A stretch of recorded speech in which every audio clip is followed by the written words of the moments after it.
وأن تنجيني مما أنا فيه وتفرج عني فرجا عاجلا غير عاجل بفضلك ورحمتك يا أرحم الراحمين صلوات الله عليه اللهم صل على محمد وآل محمد. أعوذ بالله من الشيطان الرجيم.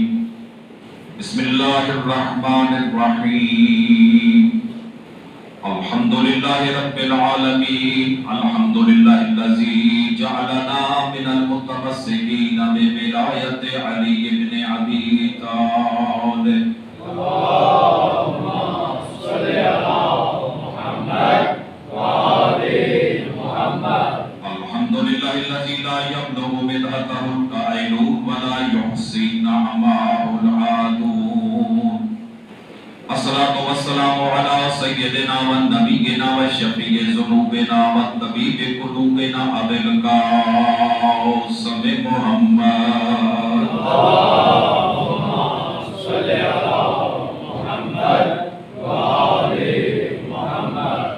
وعلى آل بيته الطيبين الطاهرين المعصومين المنتجبين المنتخبين ولعنة الدائمة على أعدائهم أجمعين ملعونين. أما بعد الجزاء الإحسان إلا الإحسان. الصلوات.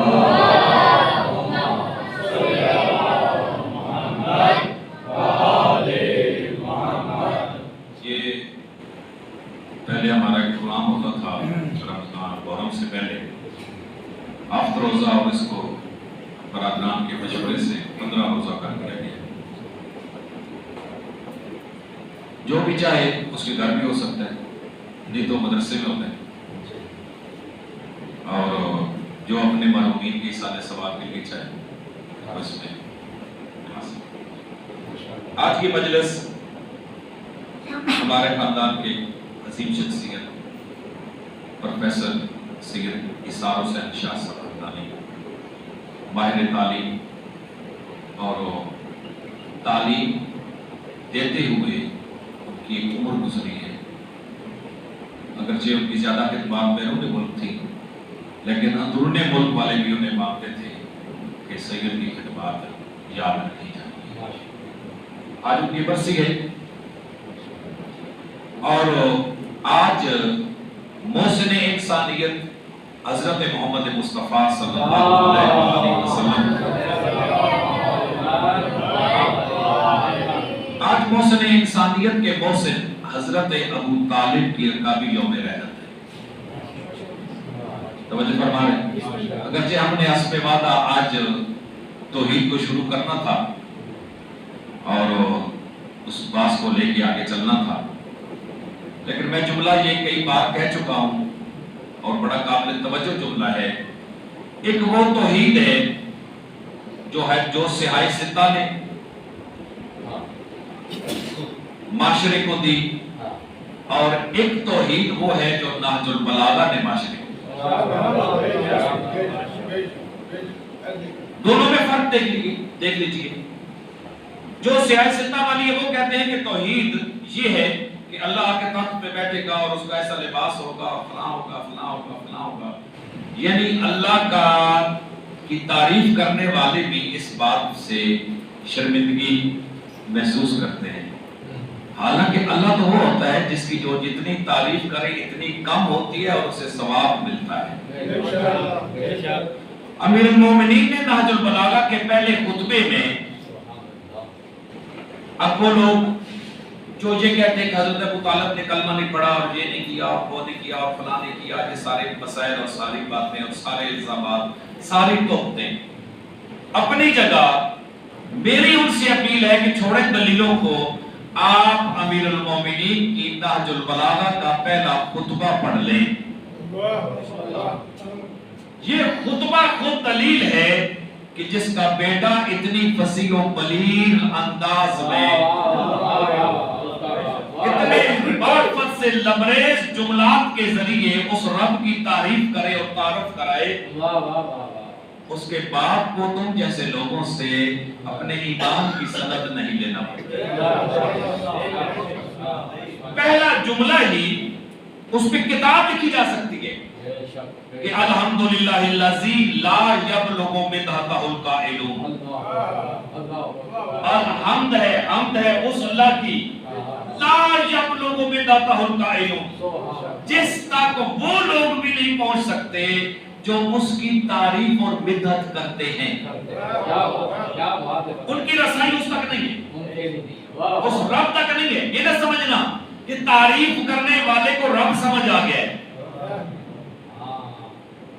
توجہ فرما رہے ہیں؟ یہ نہ سمجھنا، مولا امیر المومنین کہہ رہے ہیں، میں نہیں کہہ رہا، کہ یہ نہ سمجھنا کہ جو اللہ کی زیادہ تعریف کر رہا ہے، جو بیٹھ کے اللہ اللہ کر رہا ہے، اللہ کر رہا ہے، اللہ اکبر کر رہا ہے، سبحان اللہ کر رہا ہے، یا اللہ کی کسی بھی انداز میں تعریف کر رہا ہے، یہ نہ سمجھنا کہ اسے اللہ سمجھ آ گیا یا یہ اللہ تک پہنچ گیا ہے. لا جب لوگوں کوئی نہیں پہنچ سکتا. بدحتہ القائلون، وہ لوگ جو اللہ کی تعریفیں کرتے ہیں نا، وہ بھی اس اللہ تک نہیں پہنچ سکتے. تعریف کی دنیا میں بڑی خوبصورت بات کی علامہ محمد حسین طباطبائی نے بدایہ کے شروع میں بھی اور نہایت الحکمہ کے شروع میں بھی انہوں نے جملہ کہا ہے، مجھے اس سے 100% اتفاق ہے. توجہ ہے. اور انہوں نے جملہ کہا ہے کہ دنیا میں کسی بھی شے کی تعریف حقیقی نہیں ہو سکتی.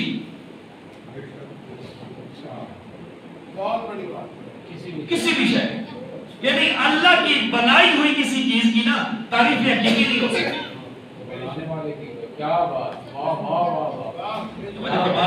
یہ انسان اپنے آپ کو پہچان سکتا ہے؟ پہچان سکتا ہے؟ نہیں. توجہ ہے.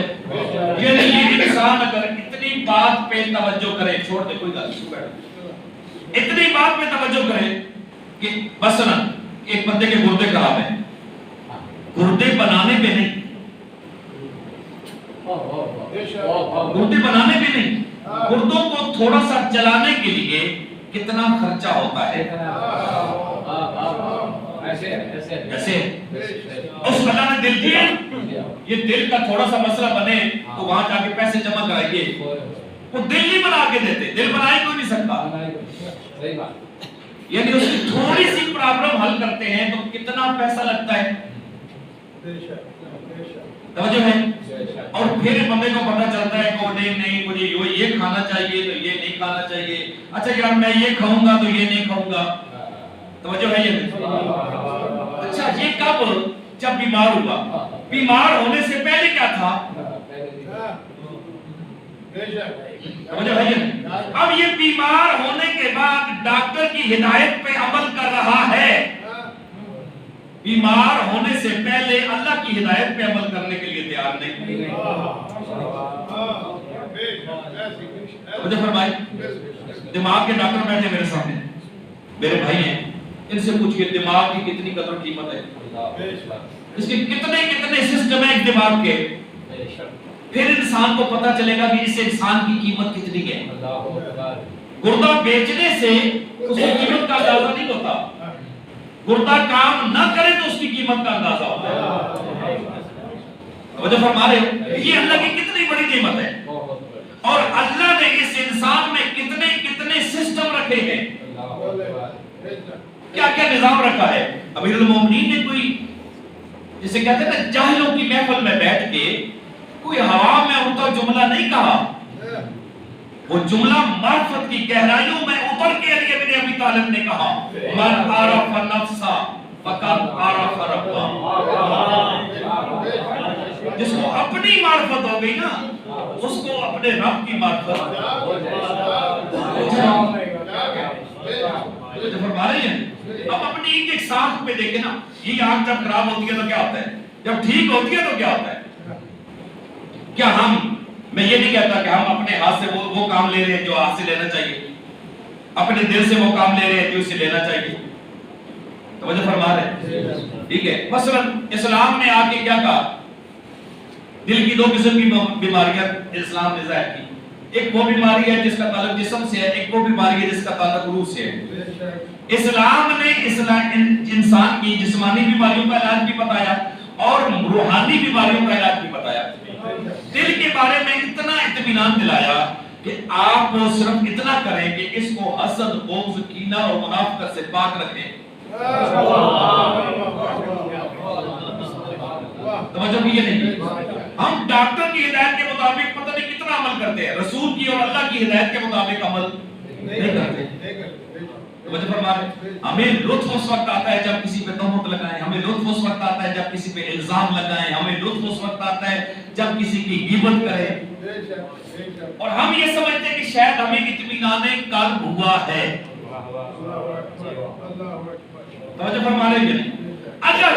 اگر انتقام لے کے بندے کو سکون آتا ہوگا نا، اہل بیت سب سے پہلے انتقام لیتے، معاف کر کے ہمیشہ سکون آتا ہے. انتقام لے کے کبھی بھی سکون نہیں آتا.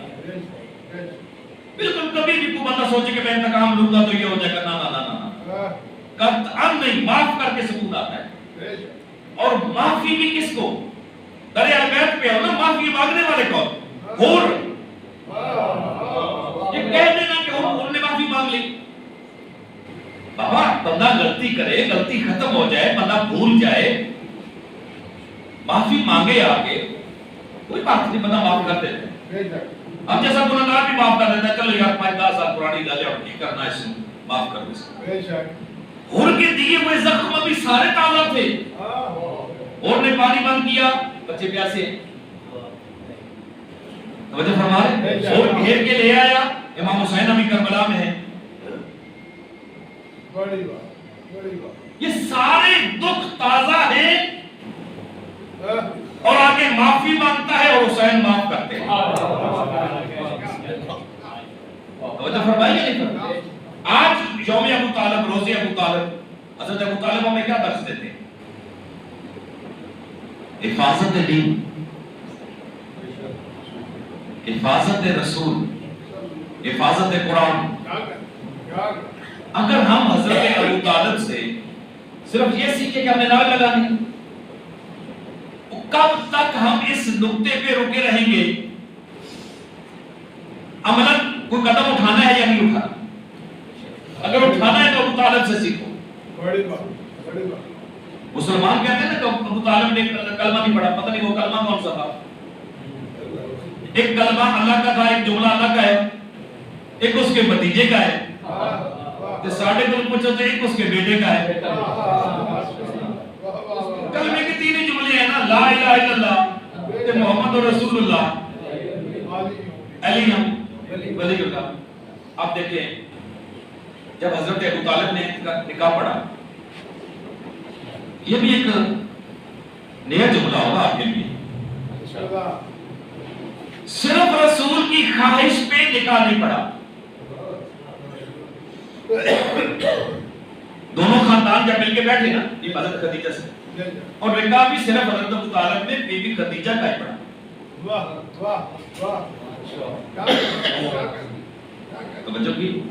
اور پہلی خاتون ہے پیغمبر جس کے گھر دولہا بن کے گئے. باقی سارے خود آئے، ایک کے گھر بھی رسول نہیں گئے.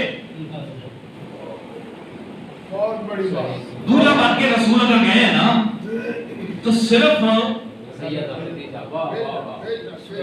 یہ بات ذہن میں رکھیے. باقی جتنی بھی 27 بیویاں ہیں، 21 بیویاں ہیں، یا 19 ہیں، یا 18 ہیں، یا 12 تھیں، وہ خود آئیں، پیغمبر نہیں گئے.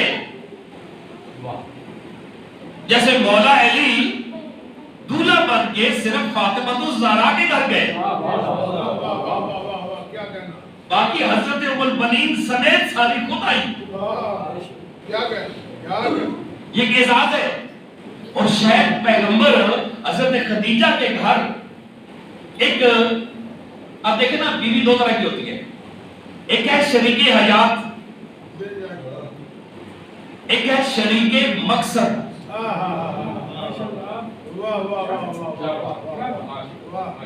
یہ شادی کا جو فلسفہ ہے اس پہ آپ غور کریں نا. ایک ہے شریک حیات، ایک ہے شریک مقصد. رسول پاک شریک حیات لینے نہیں گئے. بی بی خدیجہ کے گھر شریک حیات لینے نہیں گئے.